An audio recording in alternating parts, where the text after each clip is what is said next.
Good day, grade 10 art warriors. I am Jericho Pontipiedra of Bigday National High School. Are you excited for our today's lesson? Great! So fasten your seatbelt and get ready to explore the various media-based arts in the Philippines. Before we start, let us first be reminded once again with the protocols to follow during the live streaming class. First, respect everyone. Second, no hate speech. Third, be guided with the anti-cyberbullying law. Fourth, no promotion of products or items. Fifth, use appropriate words in giving suggestions, comments, and queries. Sixth,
if your answer is rule of thirds, that is excellent.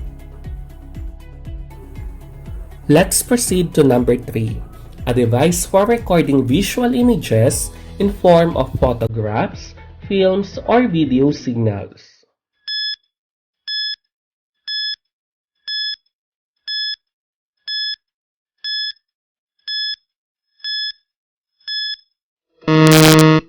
If your answer is camera, superb! You got it right. Next, number 4. In filmmaking, he or she is responsible for the design or style of physical surroundings, selection of any furniture or props, and tools needed to create the set.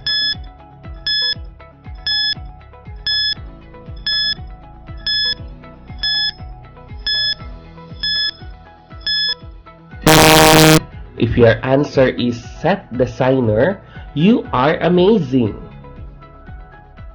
And for the last number, number 5, emotion picture or moving picture and a visual art used to stimulate experiences that communicate ideas, stories, perceptions, feelings, beauty, or atmosphere through the use of moving images.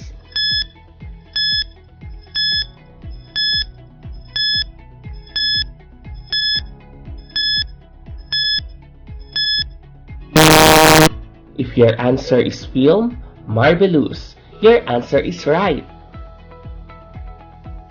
It's nice that you have a good strategy of identifying terms in media-based arts.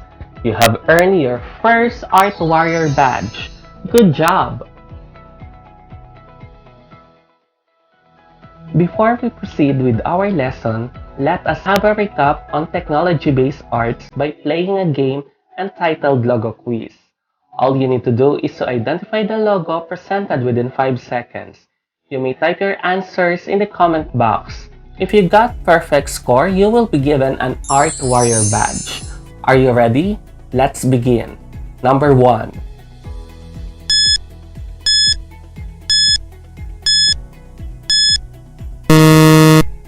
Wonderful! The correct answer is Pixar.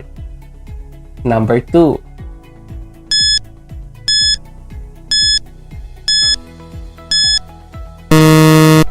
If your answer is Instagram, that is right.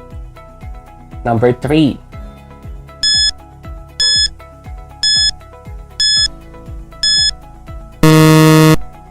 Excellent! The answer is Adobe Photoshop. Number 4.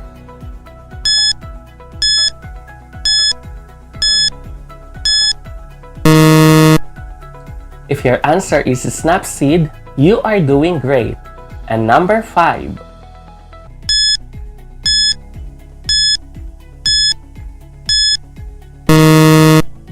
If your answer is Visco, you are awesome. Congratulations! With your sharp memory, you earn your second Art Warrior badge. Let us have another activity, Art Warriors. This activity is entitled Lights, Camera, Action. All you need to do is to identify the title of the movie based on the dialogue of the characters. You may type your answers at the comment box below. You only have 5 seconds for you to identify the title of the movie. If you got all the correct answers, you will be given an Art Warrior badge. So, are you ready? Let's begin. Lights, Camera, Action. Number 1. Akala mo lang wala! Pero meron!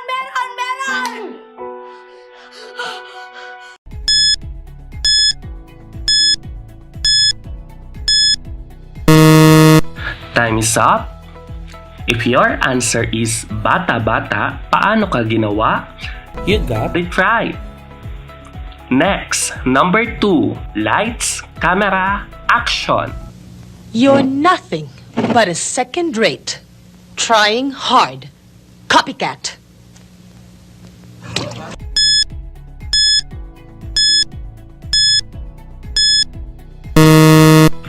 Time is up. Excellent! The correct answer is Between Walang Ningning. Let's proceed to number 3. Lights, Camera, Action. Dahil nga ang mundo ay isang malaking quiapo. Maraming snatcher. Maaagawan ka, lumabang ka.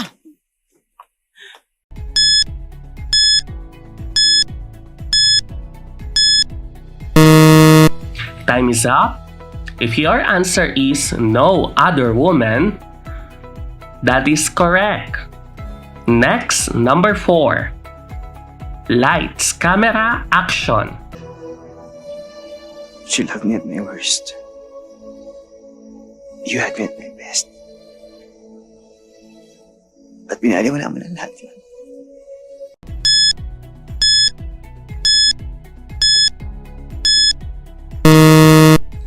Time is up.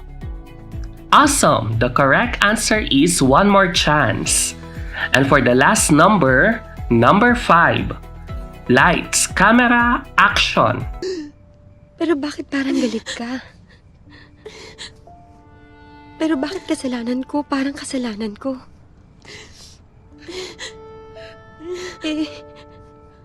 Sa totoo lang naman ako nga yung inggit na inggit sa inyong lahat.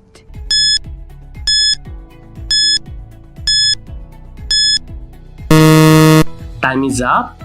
If your answer is 4 sisters and a wedding, excellent! You got it right. Well done! If you got all 5 answers correctly, you are a certified movie expert.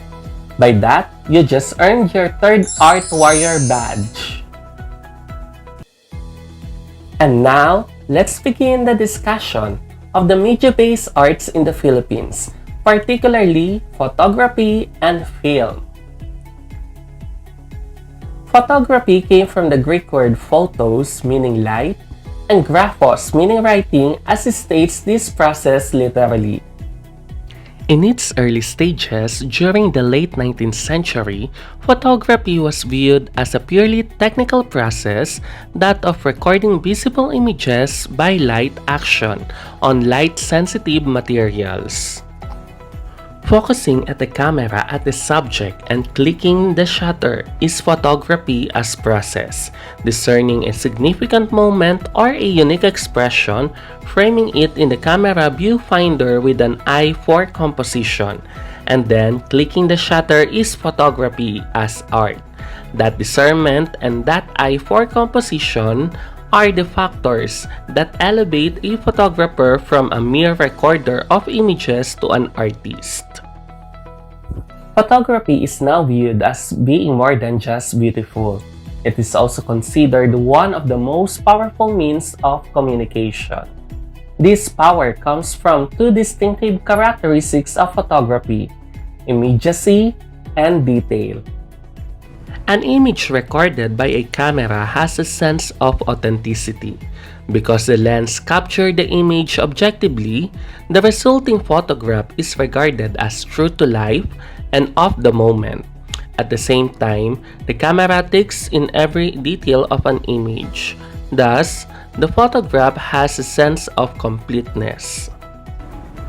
For these reasons, photographs are vital tools in communication fields such as journalism, advertising, education, and even in courts of law. They have also been used to eloquently speak out against social and political issues. Filipinos have a great eye in photography. We capture the most unique and the most interesting art by using camera. Let us meet the world-renowned Filipino photographers. First, George Tapan. He is an award-winning travel photographer who has won local and international awards for travel photography. His works has been published in various prominent industry publications both in the Philippines and abroad. The veteran travel photographer is a 1990 Gold Grand Award winner of the Pacific Asia Travel Association. He is also the Department of Tourism 1999 Kalakbay Award Travel Photographer of the Year, the multi-awarded Filipino photographers into the Green Zone photo was named first place winner in the places category of the National Geographic Photo Contest, besting about 20,000 entries from 130 countries. Second, John K. Chua is best known as an advertising and commercial photographer with over 40 years of experience in this field and numerous local and international awards for his work. At the same time, he has applied his photo artistry to showcase the beauty of the Philippines. And now, let us talk about the film or cinema. The transition from still photography came in the late 1800s with the series photography and the invention of celluloid strip film. This allowed successive still photos of a moving subject to be captured on a strip of film, advancing through a single camera. The need to view these moving images led to the rise of the kinetoscope, a peep show cabinet with an eye hole through which these earliest movies could be viewed one person at a time. A motor inside the cabinet moved the film strip along in a loop, with an electric bulb providing illumination from beneath.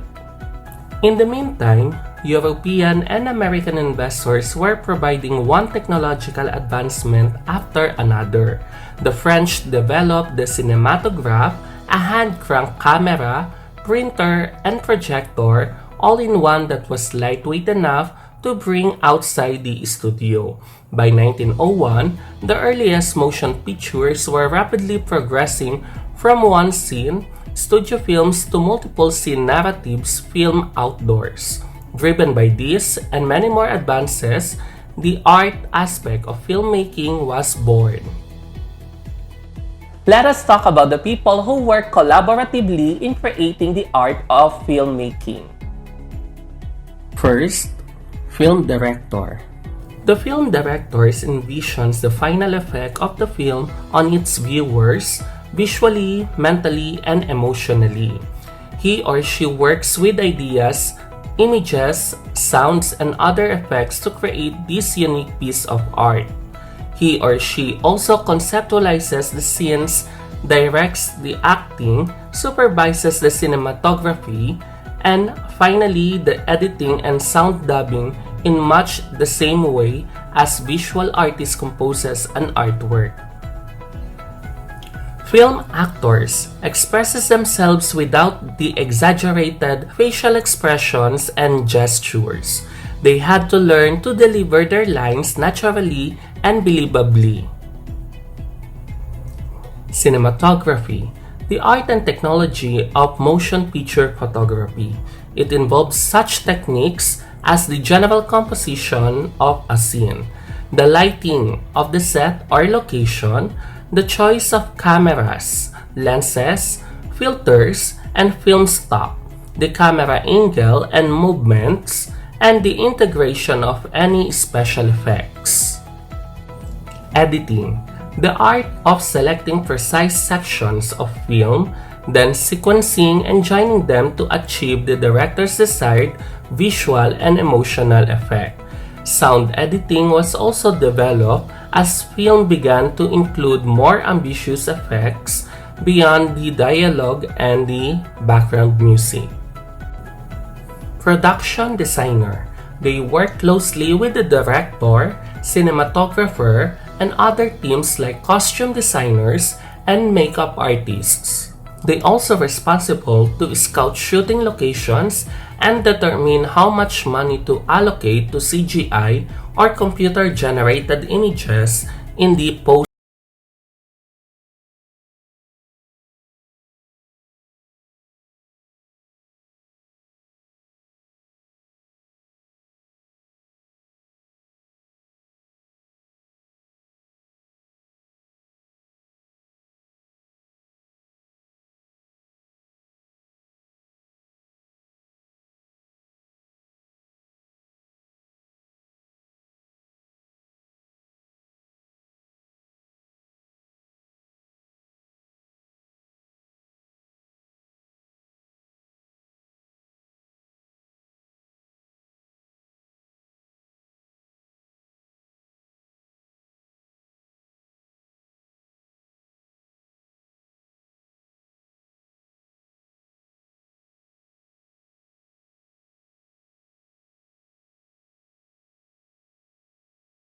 Directed films such as Tinimbang Ka Ngunit Kulang and Maynila sa Mga Kuko ng Liwanag.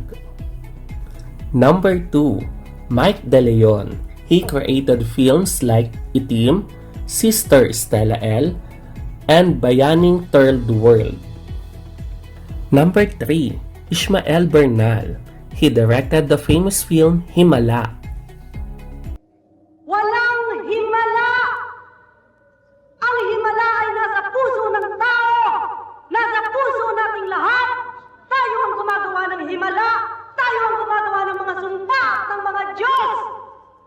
Number 4. Peke Galiaga. He created the Philippine historical war drama Oro, Plata, Mata. Number 5. Laurice Guillen. She is the protege of Lino Broca and directed Tanging Yaman, American Adobo, Santa Santita, and Sayo Lamang. Number 6. Marilu Diaz-Abaya, a multi-awarded director behind the film Jose Rizal, Moro Ami, and Bagong Buwan. Number 7. Mario de los Reyes. He created the heartfelt film Magnifico. Pagtawid natin ng tulay, andun na yung perya. Masaya dun sa perya.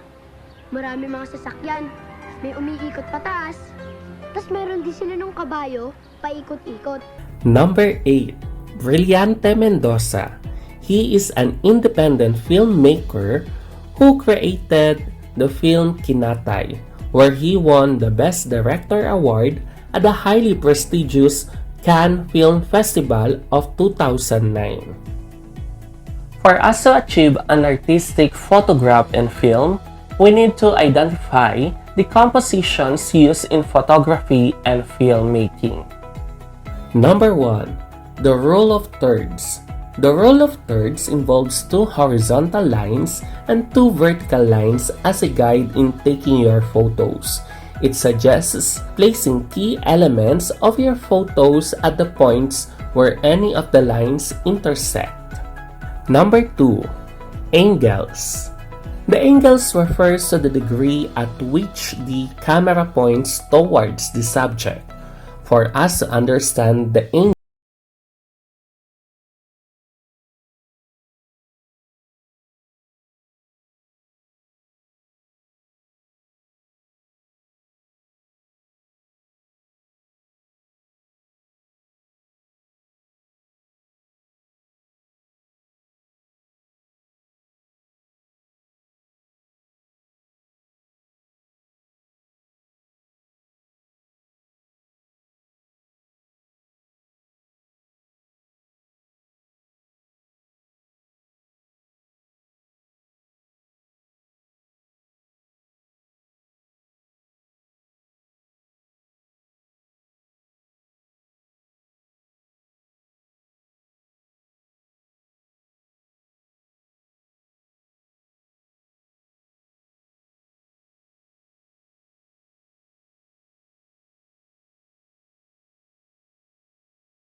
D. Marilu Diaz-Abaya.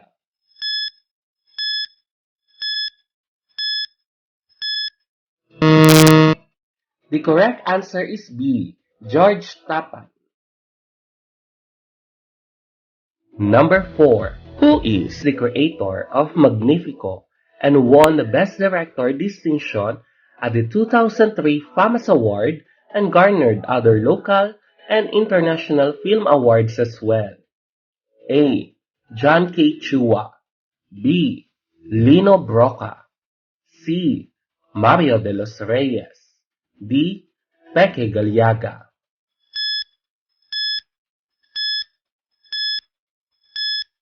The correct answer is C. Mario de los Reyes. Number 5. What do you call the art and technology of motion picture photography that involves such techniques as the general composition of a scene, the lighting of the set or location, the choice of cameras, lenses, filters, and film stock, the camera angle movements, and the integration of any special effects? A. Angle.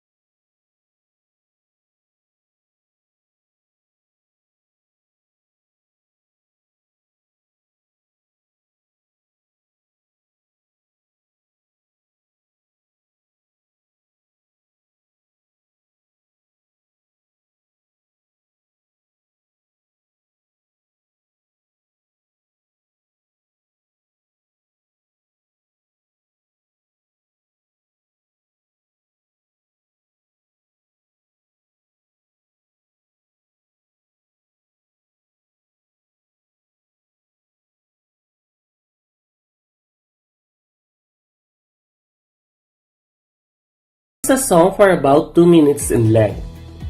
Second, on your own time at home, create a series of video self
beauty or atmosphere through the use of moving images. Rule of thirds, angles, symmetry, leading lines, and lighting are the key compositions of photography and filmmaking. Once again, this is Jericho Pontepiedra, your art teacher. And always remember, life is like a camera. Just focus on what's important, capture the good times developed from the negatives, and if things don't turn out, just take another shot. Stay safe, everyone. Have a good day. See you next time. Bye!